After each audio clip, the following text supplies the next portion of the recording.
2024 का चुनावी बिगुल बज चुका है। सभी राजनीतिक दल अपने पूरी जोर शोरों से अपनी तैयारी कर रहे हैं 2024 में। अभी आज राखी का पवित्र पर्व निकला है, उसमें मोदी द्वारा एक घोषणा की गई है कि आज सिलेंडर 200 रुपये सस्ता हुआ, बहनों को एक तोहफा दिया गया है। परंतु मैं आज आपको उसी संदर्भ में राजनीतिक विशेषज्ञ हैं हमारे साथ करनाल में, बलवान सिंह फौजी जी मशहूर सलमान शहरी हैं, उनके साथ लेके आया हूँ, गुरु कराऊंगा। उनसे जानने की कोशिश करेंगे कि 2024 का चुनाव जीतने के लिए क्या बीजेपी की है, कौन सी रणनीति है। और एक जो सबसे महत्वपूर्ण मुद्दा करनाल विशेष विधानसभा में एक सबसे बड़ा है, क्या करनाल विधानसभा से जो हमारे अभी सीएम है मनोहर लाल खट्टर जी का चेहरा 2024 में दोबारा बीजेपी सरकार ला पाएगा या नहीं ला पाएगा, उसी में आज चिंतन करने के लिए पहुंचे हैं करनाल विधानसभा में। बलवान जी नमस्कार। नमस्कार जी, सभी को राम राम जी। बलवान जी आपका हमारे चैनल पर हार्दिक स्वागत है। बलवान जी, जैसे अभी 2024 की सभी चुनावी दल तैयारी कर रहे हैं, आप करनाल विधानसभा में, नीलोखाड़ी विधानसभा में सभी जगह बीजेपी का परचम छाया हुआ है। तो मैं ये आज का जो हमारा चिंतन है वो बातचीत करने का जो मुद्दा है, क्या 2024 में बीजेपी सरकार को चुनाव जीतने के लिए जो हमारे अभी मुख्यमंत्री है, वर्तमान मुख्यमंत्री है मनोहर लाल खट्टर का चेहरा, क्या उनको वही चीज़ दिला पाएगा जो 2024 में जिस एनर्जी से बीजेपी ने चुनाव जीता था। तो क्या कहेंगे वहाँ पर, आप बताएं। देखो जी, ऐसे है, पहले टर्म में शादी मुख्यमंत्री थे और अभी भी है। दोनों टर्म में काम तो इन लोगों ने ईमानदारी से किया, परंतु ईमानदारी वह तभी ठीक रहती है जो आम पब्लिक के लिए फायदा हो। आदमी खुद के लिए कोई ईमानदारी कोई मायने नहीं रखती, क्योंकि ये एक हरियाणा के मुखिया हैं और इनके अपने ये दूसरे कार्यकाल में खासकर जितना भी प्रशासनिक जो अधिकारी हैं या कर्मचारी हैं, मैं ये नहीं कहता कि सभी भ्रष्ट हैं, परंतु ज़्यादा से ज़्यादा इन लोगों ने जो एक प्रशासन के तौर पे भ्रष्टाचार बहुत ज़्यादा है। तो मेरा ये कहना है कि खट्टर साहब इनके ऊपर कोई लगाम नहीं लगा रहे हैं और रिश्वतखोरी मतलब कि जो एक आम आदमी है वो पिस रहा है। अभी कोई रजिस्ट्री कराने जाए या कहीं कोई ड्राइविंग लाइसेंस बनवाने जाए, कहीं भी जाए तो रिश्वत दे दे के अपना काम करा रहे हैं। तो इस ईमानदारी का कौन सा फायदा है? तो अगर हम उस पर प्रशासन पे लगाम नहीं लगा सकते तो प्रशासन में मुखिया होने का क्या फायदा? तो मेरा ये कहना है कि अगर बीजेपी को दोबारा तीसरी बार अगर टर्म लेनी है, सरकार बनानी है, तो ये खट्टर साहब को इस चेहरे को मतलब कि मुख्यमंत्री के तौर से हटाना पड़ेगा, बदलना पड़ेगा। हाँ बिल्कुल, इसके बदले बगैर ये तीसरी बार मुख्यमंत्री नहीं मतलब की सरकार नहीं बन सकती। ये एक सच्चाई है, क्योंकि आम पब्लिक ये चीज़ बोल रही है। अभी रही बात अभी चेहरा कौन होगा, अभी मेरी जो नज़र में मैं ये कहना चाहता हूँ, अनिल विज एक गृह मंत्री है हरियाणा की इस वक्त, तो उनको पिछली बार भी है, अब की बार भी है। उनका एक जो काम का ट्रैक रिकॉर्ड रहा है वो बहुत ही अच्छा रहा। देखो, आम आदमी को सरकारी दफ्तर से मतलब सारा काम पड़ता है, अगर वही उसका काम नहीं कर रहे हैं सरकारी दफ्तर, तो सरकार का मतलब है। तो आपने भी देखा होगा कि जहाँ भी मतलब अनिल जाते हैं या उनके पास कोई अम्बाड़ा अपनी समस्या लेकर जाता है, उसको उसी वक्त हल कराते हैं।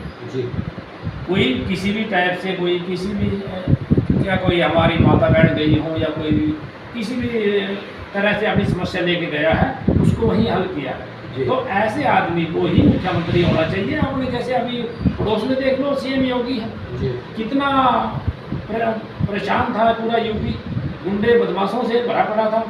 अब इस सब का इलाज कर दिया उसने, वो इलाज प्रशासनिक मतलब कि शासन ने प्रशासन के थ्रू कराया।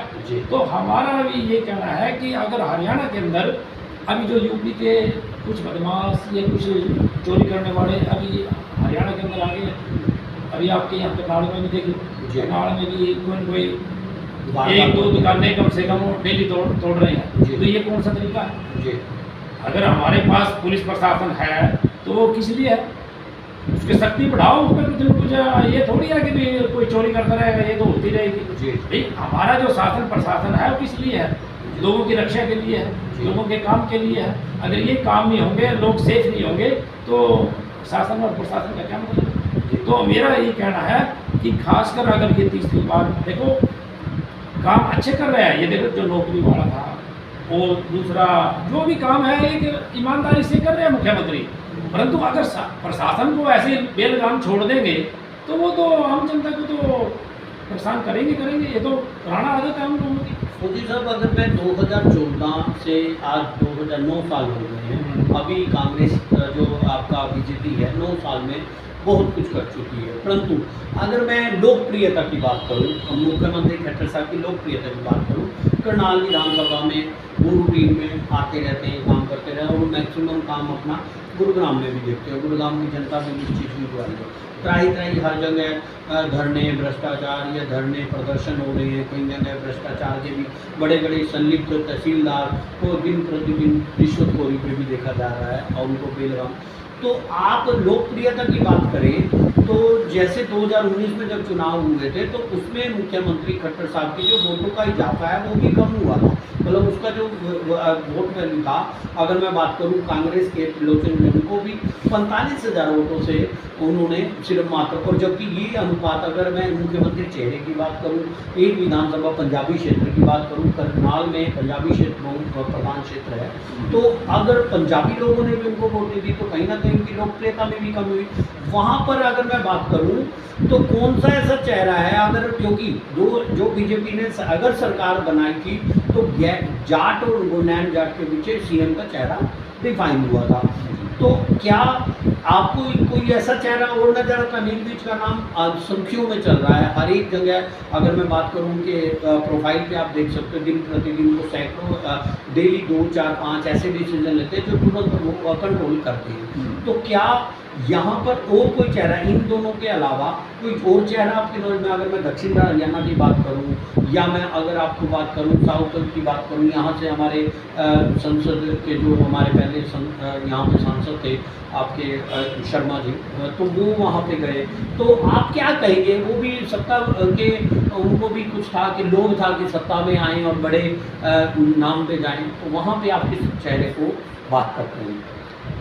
देखो अगर नॉन जाट की बात है तो हमारे जैसे उधर अहिरवाल साइड से राविंदर जी भी जी मतलब काफ़ी एक अच्छे आदमी हैं वो भी। अगर नॉन जाट की बात आती है जी तो और अनिल विज तो है ही है, जी और भी कई चेहरे हैं, परंतु ये जो 2 चेहरे मैंने आपको बताए ये तो है ही है। मतलब जी जी नॉन जाट के लिए अगर सरकार मतलब की बात आती है तो जी देखो बात जाट नॉन जाट की नहीं है, जी परंतु जिस तरह से अपने हरियाणा के अंदर हाँ जी ये 2016 के अंदर जब वो जाट आरक्षण में ये मतलब कि ज़्यादा ही झगड़े हुए, हाँ झगड़ा आगजनी ये सब ये हुआ। राजनीतिक साजिश की बात हाँ है। उसके बाद देखो इन लोग ऐसा हरियाणा के अंदर जो बना है वो मतलब मिट नहीं सका। जी जी और रही बात अभी भी कुछ कारण उन जाट जो नेताओं का भी है। अभी ये जो नून एक अभी कांड हुआ, हाँ जी देखो ब्रिजमंडल जो यात्रा निकलनी थी अभी 30 तारीख को, 31 तारीख हाँ 31 को, तो वो उसमें अभी निकलनी थी, वहाँ जो सोची समझी साजिश जिसने करनी थी कर दी वो। जी जी पर उसके बाद जब बयानबाजी हो रहे हैं कि हम तो इन हिंदुओं से अलग हैं, हम तो उससे अलग हैं, ये कौन सी बात है? जी जी ये अगर हम इकट्ठे होके, मैं ये कहता हूँ किसी भी बरादरी में किसी भी धर्म के अंदर हो, जो भी अगर देश के अंदर दंगा फैलाना चाहता है उसका मतलब कि कानूनी तौर से उसका सजा होनी चाहिए। ये थोड़ी है कि भी हम उसके साथ नहीं है। जी जी ये तो मतलब कि जो 2016 में लाइन खींची थी वो तो वैसी लाइन अभी खींच रहे हो। और दूसरा अभी क्या नाम रणदीप सुरजेवाला ने कैथल में बोला, जी देखो एक राजनीतिक आदमी है, उसकी ये भाषा है कि भी जो बीजेपी को वोट देता है वो राक्षस है। जी जी भाई ये तो जनता जनार्दन है, जिसको अच्छा लगेगा उसकी तो वोट देगी ना। ये थोड़ी है उसको राक्षस बोल रहे जी हैं। जी बोलने का भी तो एक अपने आप को बड़ा नेता बोल रहा है, उसके बाद भी ये तो ऐसी मतलब कि एक छोटी बात कर रहा है कि ये राक्षस है।